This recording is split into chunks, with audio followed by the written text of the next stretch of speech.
कैसे हो सारे। आई होप आप अच्छे होंगे। और मैं विक्रम। आज के वीडियो में हम डिस्कस करेंगे केमिस्ट्री का एक इम्पॉर्टेंट टॉपिक है रासायनिक बलगतिकी। गाइस बहुत ज़्यादा इम्पॉर्टेंट पॉइंट टॉपिक है ये हमारे लिए। और इस टॉपिक के आज हम 20 क्वेश्चनों के बारे में डिस्कस करेंगे।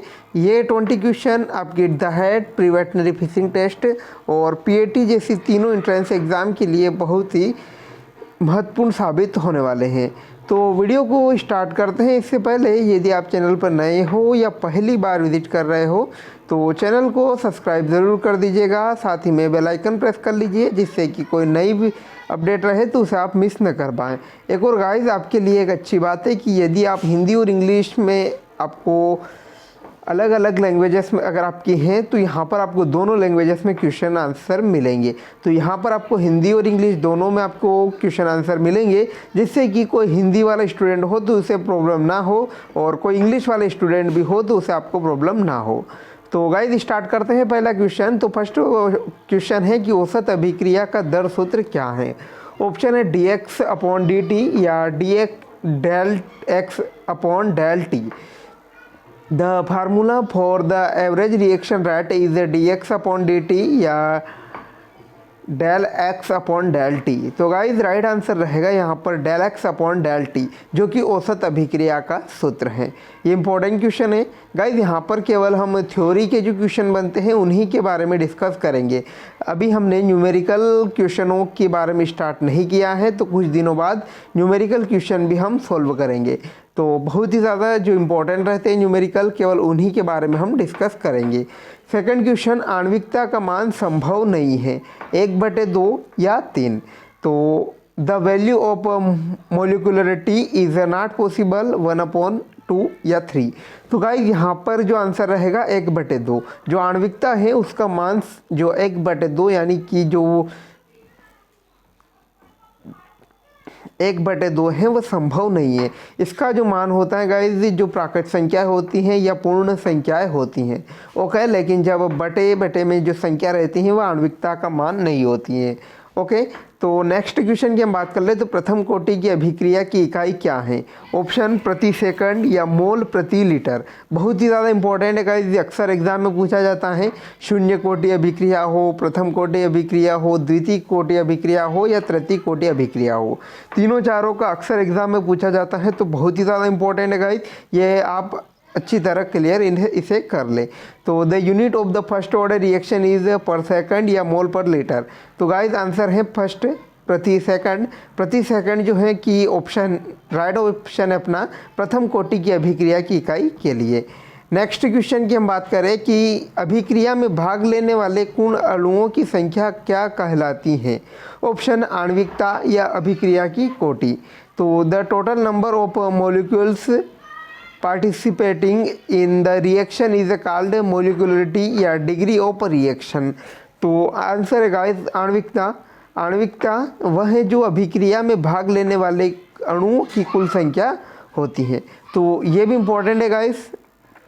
इसके बाद नेक्स्ट, प्रकाश संवेदी उस पदार्थ को कहा जाता है जो ऑप्शन प्रकाश रासायनिक क्रिया को रोक दे या प्रकाश रासायनिक क्रिया को शुरू कर दे, प्रकाश रासायनिक क्रिया के वेग को बढ़ा दे या प्रकाश रासायनिक क्रिया के वेग को कम कर दे। इम्पोर्टेंट है गाइस ये। तो the substance that is photosensitive is called stop the photochemical reaction, start the photochemical reaction या increase the speed of photochemical reaction या reduce the speed of photochemical reactions. तो गाइस आंसर है B, start the photochemical reaction. जो प्रकाश संवेदी पदार्थ होते हैं वो उसे कहते हैं जो कि अभिक्रिया के वेग को शुरू करता है ओके गाइस। तो इम्पोर्टेंट क्वेश्चन है, अक्सर इसमें जो स्टूडेंट है कंफ्यूज रहते हैं। इसके बाद नेक्स्ट क्वेश्चन है कि किसी अभिक्रिया में उत्प्रेरक के उपयोग से निम्न में से किसमें परिवर्तन होगा। तो अभिक्रिया उत्पाद में या साम्य स्थिरांक में या सक्रियण ऊर्जा में या अभिक्रिया ऊष्मा में। Using the catalyst in a reaction will change which of the following. तो रिएक्शन प्रोड्यूस या इक्विलिब्रिटी कंसेंट या एक्टिवेशन एनर्जी या हीट ऑफ रिएक्शन। तो गाइस आंसर है सी, जो एक्टिवेशन एनर्जी जो है कि किसी अभिक्रिया के वेग के में उपयोग करने पर जो एक्टिवेशन एनर्जी या सक्रियण ऊर्जा जो होती है वो परिवर्तित होती हैं। तो इम्पोर्टेंट है ये।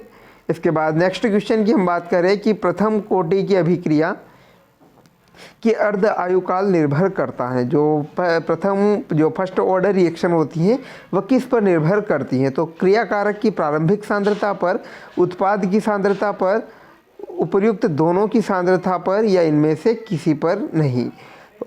तो the half life of first order reaction depend on at the initial concentration of the reactant, या बी ऑप्शन है on the concentration of the product, या at the concentration of both of the above, या not the concentration of any of दैज।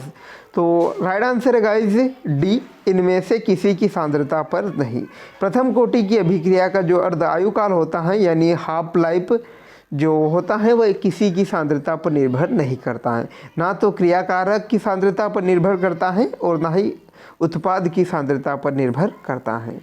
Next question, H2 + Cl2 = 2HCl की अभिक्रिया की कोटि क्या होगी?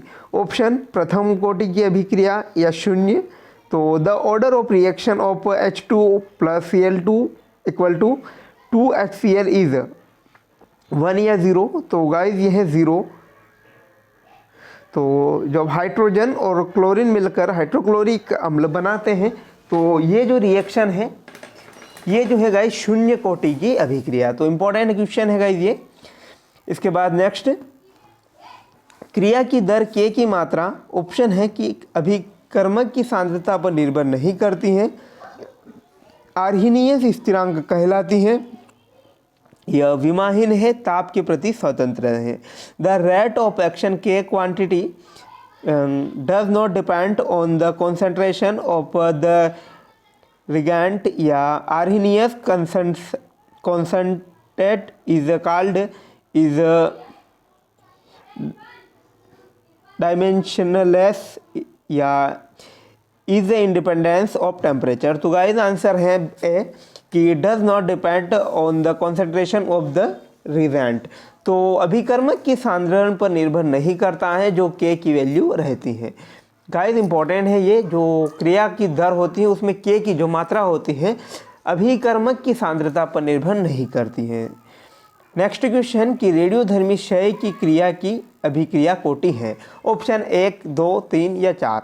तो the reaction order of radio activity decay is या 2, 3 या 4। तो गाइस आंसर है 1, जो रेडियोधर्मी क्षय क्रिया है उसकी अभिक्रिया की कोटि 1 होती है। इंपॉर्टेंट है गाइस ये। इसके बाद पौधों द्वारा स्टार्च का निर्माण होता है प्रकाश संश्लेषण द्वारा, या फोटोलाइसिस द्वारा, या फोटोफॉस्फोरिलेशन द्वारा, या फ्लैश फोटोसिस द्वारा। तो starch is product by plant by photosynthesis, या बाय फोटोलाइसिस, या बाय फोटोफॉस्फोरिलेशन द्वारा, या बाय फ्लैश फोटोलिसिस। तो आंसर है गाइस ए, प्रकाश संश्लेषण द्वारा यानी फोटोसिंथेसिस, जिसके माध्यम से जो है पौधे प्रकाश जो स्टार्च है उसका निर्माण करता है और उसके बाद अपना भोजन बनाते हैं। तो ये भी इम्पोर्टेंट है। इसके बाद नेक्स्ट हम देखें कि ऊर्जा की न्यूनतम मात्रा जो कि अणु के लिए अभिक्रिया में भाग लेने के लिए आवश्यक होती है क्या कहलाती है? तो ये भी अक्सर इम्पोर्टेंट क्वेश्चन है और अक्सर एग्जाम में पूछे जाते हैं गाइस। तो ऑप्शन है स्थितिज ऊर्जा, गतिज ऊर्जा, नाभिकीय ऊर्जा या सक्रियण ऊर्जा। तो इसका इंग्लिश में हम देखें तो the minimum amount of energy which is require of molecule to take part in the reaction is called potential energy, kinetic energy, nuclear energy या एक्टिवेशन एनर्जी। तो गाइज ये है कि आंसर अपना एक्टिवेशन एनर्जी। जो सक्रियण ऊर्जा होती है वह ऊर्जा की वह न्यूनतम मात्रा होती है जो कि अणु में अभिक्रिया में भाग लेने के लिए आवश्यक होती है। अणु के लिए अभिक्रिया में भाग लेने के लिए आवश्यक वह न्यूनतम ऊर्जा होती है जिसे सक्रियण ऊर्जा कहा जाता है। नेक्स्ट क्वेश्चन की हम बात कर रहे हैं कि प्रथम कोटि की अभिक्रिया के लिए विशिष्ट अभिक्रिया स्थिरांक निर्भर करता है। ऑप्शन क्रियाकारकों की सांद्रता पर, क्रियाफलों की सांद्रता पर, समय पर या तापक्रम पर। The specific reaction constant for a first order reaction depend on, तो on the concentration of action factor या action of the concentration of fluids on time या एट टेम्परेचर्स। तो गाइस आंसर है कि तापमान पर यानी कि टेम्परेचर पर। जो फर्स्ट ऑर्डर रिएक्शन होती है उसका स्पेसिफिक रिएक्शन कंसंट्रेट जो कॉन्सेंटेंट होता है वह जो कि है कि टेम्परेचर यानी तापमान पर निर्भर करता है, तो इम्पोर्टेंट है। इसके बाद दहली ऊर्जा बराबर अभिकर्मक स्पीसीज की ऊर्जा प्लस, तो क्या आएगा गाइस, जो फिल इन द ब्लैंक्स दिया हुआ है उसकी जगह ऑप्शन सक्रियण ऊर्जा या दहली ऊर्जा। तो थ्रेशोल्ड एनर्जी या जिसे हम दहली ऊर्जा कहते हैं equal to energy of reagent species plus तो एक्टिवेशन एनर्जी या सेल एनर्जी। तो guys activation energy right answer रहेगा हमारा, जो हमारा पूरा होने के बाद बनेगा दहली ऊर्जा बराबर अभिकर्मक स्पीसीज की ऊर्जा प्लस सक्रियण ऊर्जा। नेक्स्ट, प्रथम कोटि की अभिक्रिया की अर्ध आयुकाल निर्भर करता है। तो प्रथम कोटि की जो रिएक्शन होती है उसका अर्ध आयुकाल किस पर निर्भर करता है। ऑप्शन क्रियाकारक की सांद्रता पर, उत्पाद की सांद्रता पर, दोनों की सांद्रता पर या इनमें से किसी की सांद्रता पर नहीं। तो the half life of the first order reaction depend on, तो at the initial concentration of the action factor या about on the concentration of the product या at the concentration of both या not the concentration of any of these. तो guys answer रहेगा D, not at the concentration of any of these.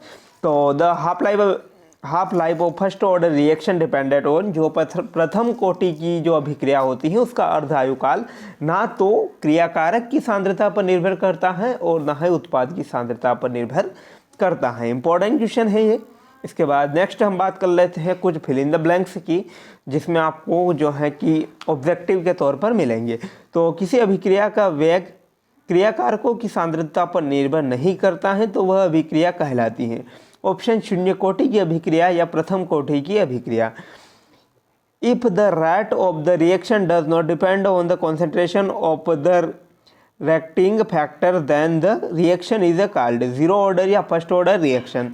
तो guys यह zero order, जब अभिक्रिया का वेग क्रियाकारकों की सांद्रता या उत्पाद की सांद्रता पर निर्भर नहीं करता है तो उसे जीरो कोटि या शून्य कोटि की अभिक्रिया कहा जाता है। Important question.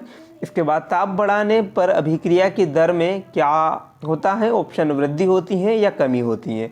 On increasing the temperature the rate of the reaction is increase या डिक्रेस। तो गाइज यहाँ पर राइट आंसर रहेगा इंक्रेस। जब हम तापक्रम बढ़ाएंगे तो अभिक्रिया की जो वेग या दर होता है उसमें भी वृद्धि होगी। तो ताप बढ़ाने पर अभिक्रिया के वेग में वृद्धि होती है। तो वह अभिक्रिया जिसमें दो अभिकारकों में से एक ही सांद्रता इतनी अधिक होती है कि जिसमें कोई अल्प अन्य मिलाया जाता है तो वेग प्रभावित नहीं होता है, तो क्या कहलाता है, शून्य कोटि अभिक्रिया या छद्म प्रथम कोटि की अभिक्रियाएं। तो the reaction in which the concentration of only one of the two factor is so high that a small reduction in it does not affect the rate of reaction is called zero order reaction या पेस्यूडो first order reaction. तो answer रहेगा guys पेस्यूडो first order reaction. तो next question की हम बात कर ले तो इकाई समय में क्रियाकारकों की सांद्रता में परिवर्तन को क्या कहा जाता है, यानी कि एक निश्चित समय में अभिक्रिया की सांद्रता में परिवर्तन को क्या कहा जाता है। तो the change in the concentration of the reacting agent in unit time is called reaction rate या temperature coefficient। तो राइट आंसर अभिक्रिया का दर रिएक्शन रेट कहलाता है कि जब इकाई समय में अभिक्रिया की सांद्रता में परिवर्तित होता है। तो इसके बाद नेक्स्ट क्वेश्चन, किसी अभिक्रिया को संपन्न करने के लिए आवश्यक ऊर्जा क्या कहलाती है, सक्रियण ऊर्जा या दहली ऊर्जा। इंपॉर्टेंट है गाइस। तो the energy required for a reaction to take place is called activation energy या सेल एनर्जी। गाइस यहाँ पर कुछ टाइपिंग मिस्टेक हैं, तो यहाँ पर आपको ये क्वेश्चन मिलेगा 20 क्वेश्चन जो है यहाँ पर। तो आंसर रहेगा इसका एक्टिवेशन एनर्जी। तो किसी अभिक्रिया को संपन्न होने के लिए जो आवश्यक एनर्जी होती है उसे सक्रियण ऊर्जा कहा जाता है। और हमारा जो लास्ट आंसर है कि किसी अभिक्रिया का तापमान बढ़ाने पर अभिक्रिया का वेग बढ़ने का कारण क्या होता है। हमने गाइस पिछले क्वेश्चन में पढ़ा कि अभिक्रिया का तापमान अगर हम बढ़ाएंगे तो अभिक्रिया का वेग बढ़ेगा। तो इसका रीज़न क्या है, तो ऑप्शन है हमारे पास टक्करों की प्रभावी संख्या का बढ़ जाना, या सक्रियण ऊर्जा का मान बढ़ जाना, सक्रियण ऊर्जा का मान कम हो जाना, अणुओं की संख्या में बढ़ जाना। तो the reason of the increase in the rate of reaction on increasing the temperature of a reaction is increase in effective number of collision, या increase the value of activation energy, या decrease in the value of activation energy, या D है increase number of molecules। तो answer है guys ए, यानी टक्करों की प्रभावी संख्या का बढ़ जाना। तो जब अभिक्रिया का अगर हम बात करें कि तापमान में अगर वृद्धि करेंगे तो अभिक्रिया का वेग बढ़ेगा। तो इसका रीज़न जो है कि जो टक्कर है, जो अणुओं के बीच टक्कर होती है उनकी संख्याएं बढ़ जाती हैं, जिसके कारण अगर हम टेम्परेचर बढ़ाएंगे तो जो अणु होते हैं उनके बीच में टक्कर अधिक होगी, तो उस कारण उनका वेग अधिक होगा। तो गाइस आज के वीडियो में यहीं तक, मिलते हैं नए वीडियो के साथ, तब तक धन्यवाद। और यदि आप चैनल पर नए हो या पहली बार विजिट कर रहे हो तो चैनल को सब्सक्राइब ज़रूर कर दीजिएगा, साथ ही में बेल आइकन प्रेस कर लीजिए जिससे कि कोई नई अपडेट रहे तो उसे आप मिस न कर पाएँ। Thanks for watching.